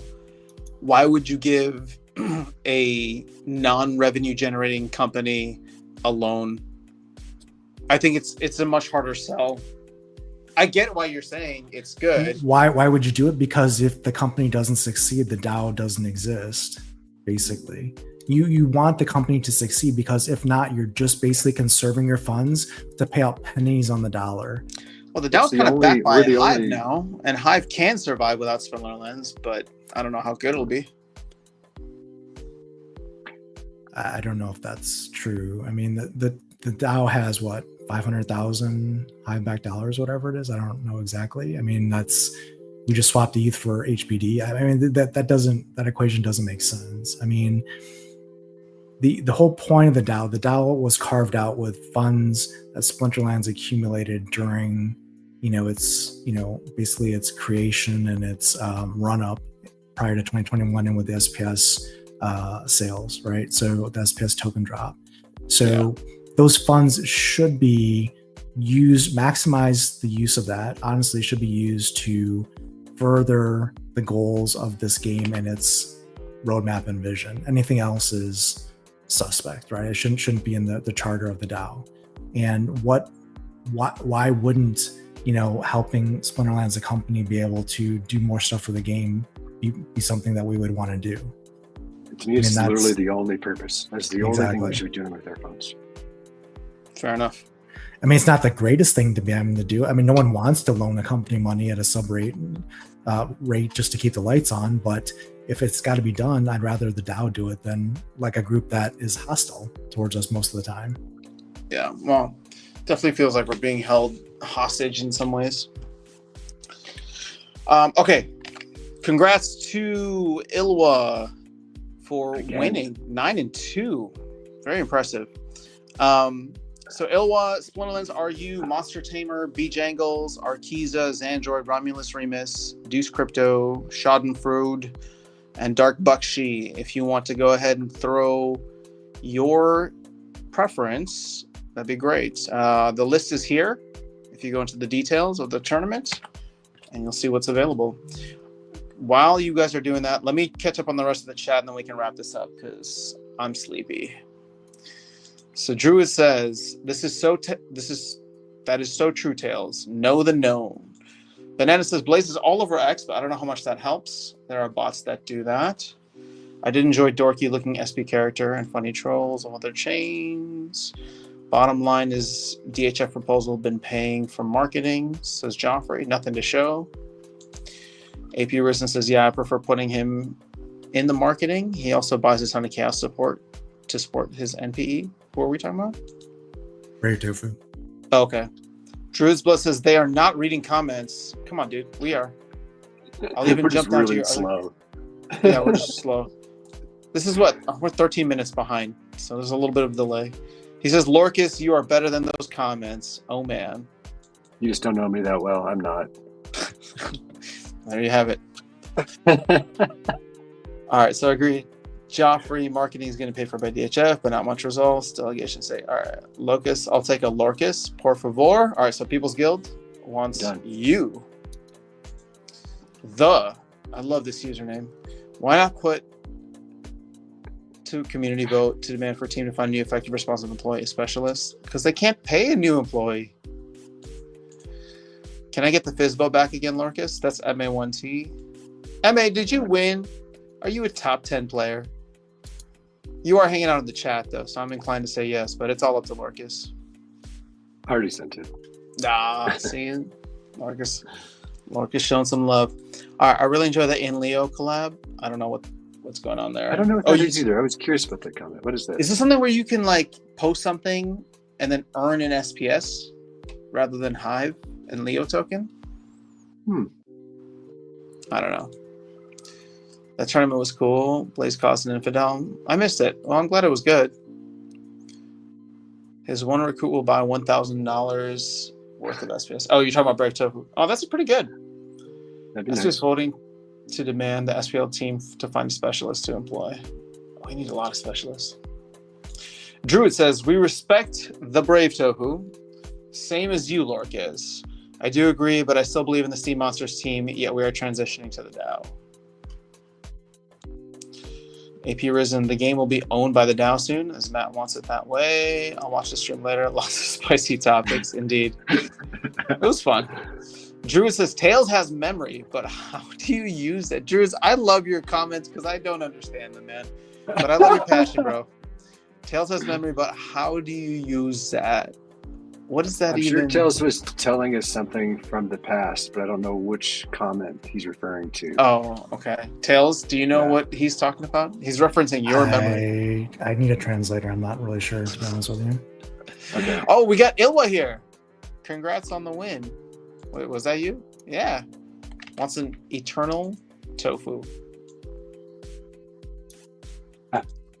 Oh, look, the Splinterlands RU accounts won. Actually, that Splinterlands RU account has been pretty solid for a while. Oh, they're extremely good. Like they used to, our old tournaments, they used to always be right at the top. They're very good. You used to enter the tournaments that I used to run a while back as well. Yeah, excellent player or scholar or whatever it is. They know how to play this game. So Matt today on Survival, yes, there will be the same SPS staking multiplier as the other formats, and the reward pool is planned to be the same size. All right, that's not really new. Sorry, that's not directed at you blockchain projects. I'm just saying, like, I wasn't expecting anything different. The company is open to supporting that for around 6 months, if needed. Okay, well, that's new. And I think what the bigger question is what happens after 6 months? And then it comes back to the DAO basically having to fund 1/3 more SPS rewards than we're already funding today. Which we're already over. If this somehow like fixes the economy, that would make sense. Yes. But if it doesn't, I don't know how it makes sense. Well, so sorry I think to interrupt you there, Tails, but I feel like that's where you were going. Like, is that accurate? Well, I mean, yeah. I mean, at the end of the day, if it bolsters things and gets us in the right direction, and then I mean, it's worth it. The problem that you have is you have two things going against you. Is one, you have it's inflating the rate of SPS dilution. Two, it's also basically you're at a point where now you're in addition to the dilution. Sorry, you're I'm trying to remember the second point here on this equation here. Sorry. Oh, you're good. Dude, Druid's Blood literally said you have memory. Come on, use it. Memory. I try to, but I'm not working right now. But no, I guess the point is you're at a point where you're inflating everything on the SPS side. If it's worth it, great. Because if it brings asset values, it brings new players, it brings people into the game in that 6 months, then you can fund it. But you're also, the second point I was going to make is you're already behind, or I guess ahead of schedule in your SPS distributions based on the audit that Claiborne did, right? So there were a number of pools that were not distributed correctly where, we're burning faster than we should. So we're going to run out earlier. So that just basically compounds that issue at some point. There's going to be a day of reckoning, where SPS is no longer available to be issued, right? And either that's going to be a good thing or a bad thing, depending on the state of the game, is I guess the second point. All right, well, the technical difficulties continue. My camera just died. some reason. So I'm not even going to bother trying to figure out what's going on with it. But hopefully I'll have a better situation by next week. Okay, so last couple of comments, and then we'll call it a day here. Did everybody get their cards? Did people reach out to only you? got a couple requests. I got saw Oya, Bejangles, Ilwa, Ime1T. MA1T wasn't even top 10. Sorry, MA, I'm just... But he asked. But he did ask, yeah. Yeah, that's all I really got. So I'm just going to assign the rest. Wait, Deuce, aren't you here? Don't you want anything? And Romulus what do you want, Remus? Deuce? Is this someone who's... They usually play. Oh, yeah. Can you send All me right, the is list? anybody that participated in the tournament here want something? I know Deuce Joffrey's just- here. Joffrey, you want something? Deuce doesn't see the list. It's in the It's in the description. details. If you go down, there's a link here. This list. So I'd be curious. We talk about the play rate of Tofu. I wonder what the stats of the play rate of the Rusty Android is. I'd be curious to know who the last player that played that in a match was. Oh, I the think I Rusty used it in Android was training so once. good before, wasn't it? Like when Untamed was around, Rusty Android was still really good, wasn't he? What? He's just completely like destroyed now by Chaos Agent. Was the Rusty Android ever good? Are you sure? Well, he had like reflection. I felt like it was useful in some rule sets, but maybe my memory is faulty. It usually is. You're the one with the memory. And I'm pretty sure the Rusty Android was never very good. But what you should do is you should put the Rusty Android on your delegation list and see who picks him up. Tails, Yeah. I don't know, man. This thing's gonna stay. Every time you forget something, I'm gonna say Druid said you have the memory. All right, let me just finish up on this. All right, so Deuce says there were two different Enleo collabs. One Enleo was they will accept SPS to pay for Enleo premium. That doesn't seem like much. You can just swap it. Other Enleo promo was a response to a tourney stream. Okay, cool. Got a nice win. Probably running bots, says Joffrey. Oh, so this is a good point. If I don't see Blaze costs again in the town hall, that is a problem. We're blindsided already. Okay, so here's the thing. I know that they like to switch up the times for the town halls, and sometimes it's in the evening. I mean, I think Blaze should be on literally every town hall. I don't understand why the marketing person would not be on every single town hall. So if you have to change the times to make sure that his time zone fits, do it. But I don't see a reason why your marketing guy wouldn't be on like the one monthly check-in. That doesn't make sense to me. I hope they change that up in the future. Probably all bots. Druid says, "Oh, ye little children, let me know when you all grow up. You have no understanding." I don't. I feel It like is we're reading very the true. Bible right now. Well, he definitely nailed me because I definitely did not have any understanding. So we got it. Druids, I mean, I do want to understand your point of view, but I just don't understand anything, like, Yeah. much less his point of view. So I get a Rusty Android. You want a Rusty Android? Try Sounds chat. like I feel like that's an entry that needs to be added to Urban Dictionary. Yeah. So what's a rusty android? Can't let them go to waste. After sound. Yeah, that's funny. After sound needs to sell some SPS for a new mic camera, maybe. No more ice cream money. It's Mike money.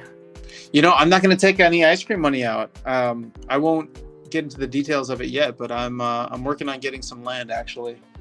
So that's where my ice cream money will be going. I'll take anything if available, Lorcus. Let's run your shit. I don't need delegations. I have all the cards. Wow, that's a nice little subtle flex there. I do know he does. That is very accurate. All right, cool, Deuce. Well, thanks for hanging out. I need 2 Golfa Reclanamen. Can't help you with Listen, that. Does I have a rage? I don't know. All right, Chatter was on a lot of town halls. Didn't work out that well. I don't feel that they... Well, but at least he showed up, Bananas. At least he was there. AP Risen says, I don't feel good that they want to adjust the time for Blaze. I mean, it's his work. Now his I mean, if it's a town hall and you're trying to hype people up, shouldn't you have the marketing person there? I don't know, it's just one thought. It's a Web3 game. Are you really limited by like time zone? Like, I think the internet evening works ones 24 hours a here day. are like 2 a.m. for him, which that sucks. But then don't do 6 p.m. ones here or 7 p.m. ones here. Isn't your never mind. I won't get involved. I've said enough. Okay, fair enough. All right, so a few alpha beta comes right. I'm still looking at. All right, are we good? Because it's past 9 for me, and I want to go to bed. Yeah. I think I am going through the list now. I don't see any other requests. So I'm just like assigning people stuff. All right. Is anybody here in the chat that wants something? This is your last. And Deuce, do you want someone else to get a card in your behalf? Like, this is your last minute to throw your IGN into the chat, and Lorcas will. So totally unrelated to our previous conversation. I have totally worked for companies where I had people that I worked with across 7 time zones, sometimes more. And you just do what you got to do because it's your job. At least that was the way I took it. Totally unrelated to previous conversations. No tie. Fair enough. I mean, you don't even need to make it difficult for everybody. You could just do it earlier during the day, during business hours. I don't know why you would need to do it at 7 p.m. at night. If anything, that seems worse, but it is what it is. Oh, damn. People are getting greedy now. Look at this. Everyone's going for seconds. Yeah. I mean, why not? There's cards are here. Job freaking have it. Sure, that'd be dope. Pass my delegation on to someone else. All right. Well, guys, make sure you thank Lorcas for putting these tournaments together and providing the awesome rewards. Tails, appreciate you coming, hanging out, sharing your perspective. Sure. And we would have no stream if it wasn't for Aftersound because he brought all the technology and the preparation. Oh, don't say technology around me. I am failing with that today. Fair enough. But I will try to be better. The real question is, how much time did you spend prepping for today's stream, Aftersound? How many notes did you prepare? How many pages? How many pages of notes? Yeah. Dude, you know I get on here and I wing it every single time. So there are no notes. I come on here and I feed off of your energy and the chat. So that's all it is, man. And the tournament. Tournament's fun, man. I'm really enjoying the game aspect of it now with ghost card challenges, with training and these tournaments. I completely understand the argument about devaluing cards because I don't want to buy anything. I just want to play. No, I do want to buy Nidhogger. That's about it.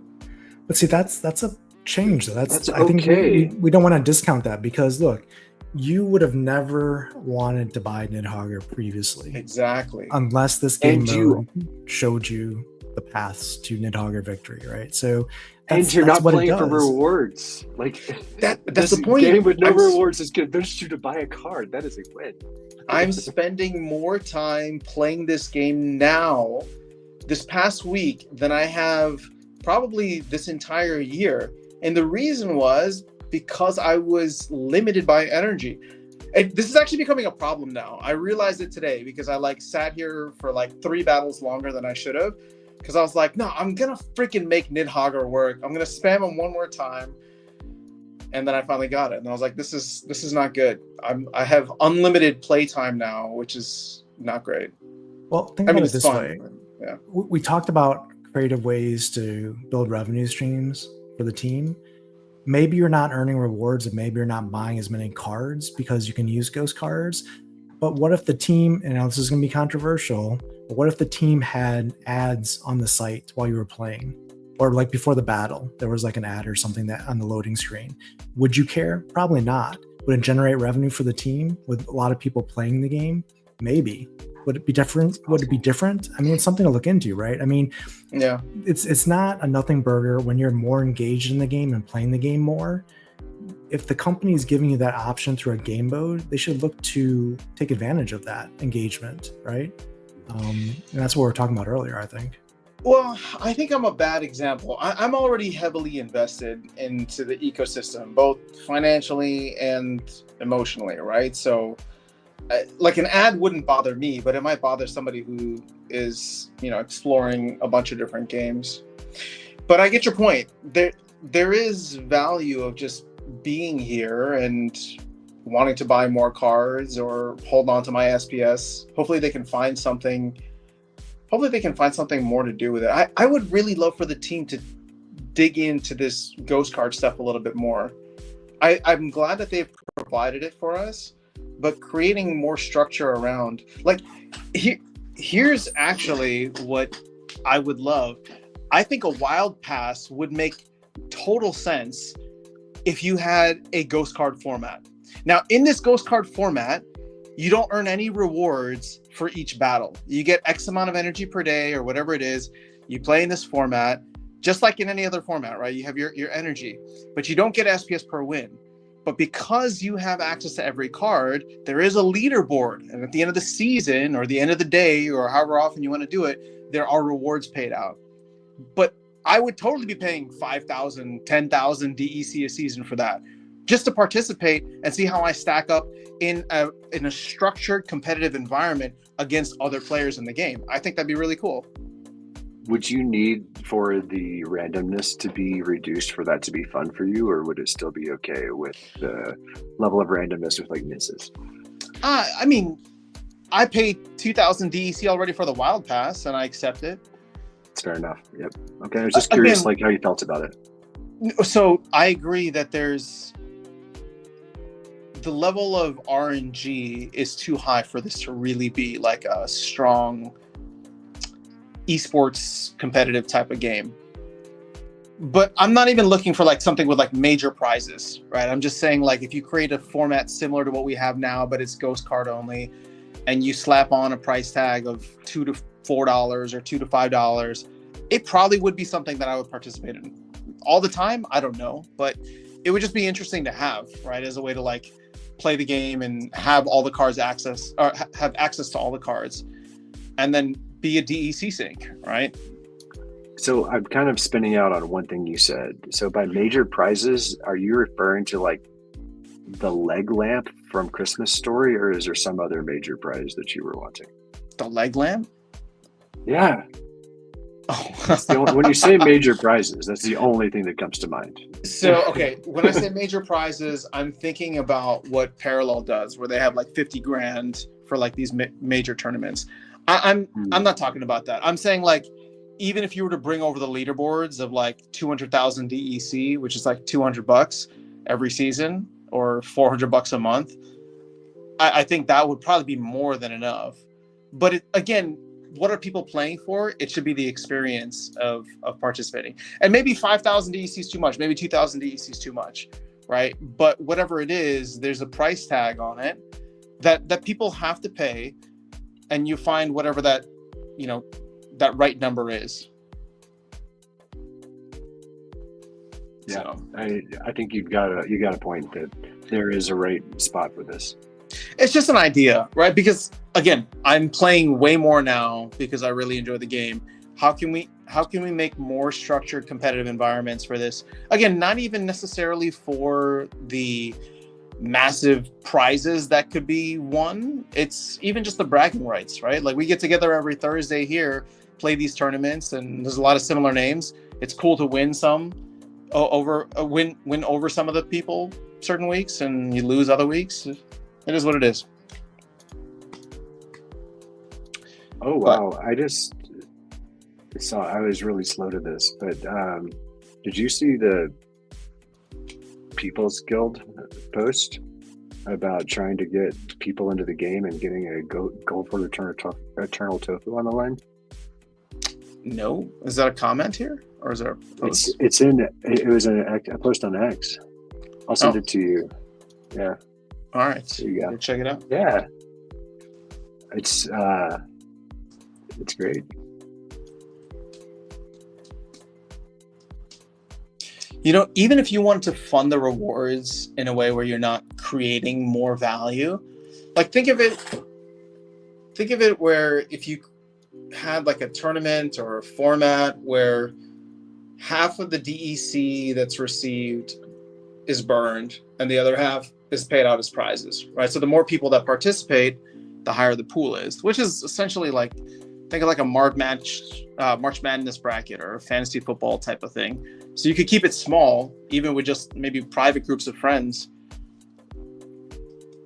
So one of the things, I mean, if it was a company sponsored tournament, I mean, Parallel has a good recipe that works really well. And I think you probably saw this in one of my videos after sound is they create prime variants or limited edition art cards of, a card in the game. Did you get one? No, I did not know. Oh, I thought I saw you posted. Okay. No, the top. You got something 16. from them though, right? I got a perfect loop card. That's what it was. Okay. Yeah. But they basically, they created like 16, the creative team on Parallel created 16 of these things, or they have the same effect as like a 50-cent card in the game, but there's only 16 of them. They're special art card variant, and the creative team gave it out as a prize for a tournament or event for one of their championships. And that's the thing, is you don't have to give tokens. You don't have to tap into the DAO and find ways to give money away. You can just give cool stuff in the game that people want and would play for just because it's cool, right? That's why you have a creative team to do things like that. So I know we always go to how much DEC or SPS can we give out on this or that, but there's things you can give in the game that are just cool to have, like, I guess that's the whole point of Glamour at the end of the day, but Glamour can't just be a different color background of a card. No one cares. It's got to be something legitimately cool, like in a flex and something that people want to have and want to show people. Like if I don't want to show card. Yeah, exactly. If I don't want to show you what I just won, then is it really valuable? Yeah, this is why I really like what they did with Rooney, but then they never expanded upon it. And I think that's something that they should refocus on, not with connecting it to Ethereum, but just having unique cards in the game. Like if you play a tournament, for example, and they give you a max copy of whatever it is, but it has your like username or your IGN on it. Like it's wearing a t-shirt that has your IGN. That'll always have your IGN, right? So it's like, it tells, but let's say in 3 years you're like, I don't want this card anymore. You could sell it. Somebody could buy the Sinister card, or the card that has the Sinister name on its t-shirt, and there's only one of it, even though there's a bunch of other cards out there. Yep. Yeah, something like that. Cool. All right, guys, let's go ahead and there's a really great question over here at 7:18 p.m. from THE. It says, will the stream continue until Town Hall? I saw that too, and that's why I was like, I need to end this thing, because I think we said bye like 5 minutes ago. That's kind of the point, Banana. Let's get creative to get nerdy eyes on the project. 258 place on. Oh, congratulations, Banana Snake. People's Guild 100% with you. People's Guild as a warrior tactic. Just do a run sponsor. That post is great. I love it. Give away a gold foil Eternal Tofu to get some big names in the game. That'd be interesting. Oh, is this the bounty? I think I might have seen. Yeah, to try and get one of them, like Post Malone and all that. Okay. No, this one was for people that play Magic the Gathering. It's like some big people in Magic the Gathering. Yeah, isn't Post Malone one of the guys? He wasn't on this. Oh, he actually is on this list. I'm a lie. Yes. Maybe I did see it, but I will go on. You did. Post Malone is on there. I didn't realize Post Malone played Magic the Gathering. That's how out of it I am. Pretty cool. Bananas, let me know what ChatGPT says. I'm going to get you some. Use the deep research mode. See what it can find out. Post Malone, if I can. All right. Well, he's not in LA, so. Unless you can get backstage, I'm not sure getting into a party with him, but good luck with that. Yeah, we'll see. I'll check my contacts. All right, guys, I'm gonna head off. Any final thoughts? That's it. Have a good one, people. I'll catch y'all later.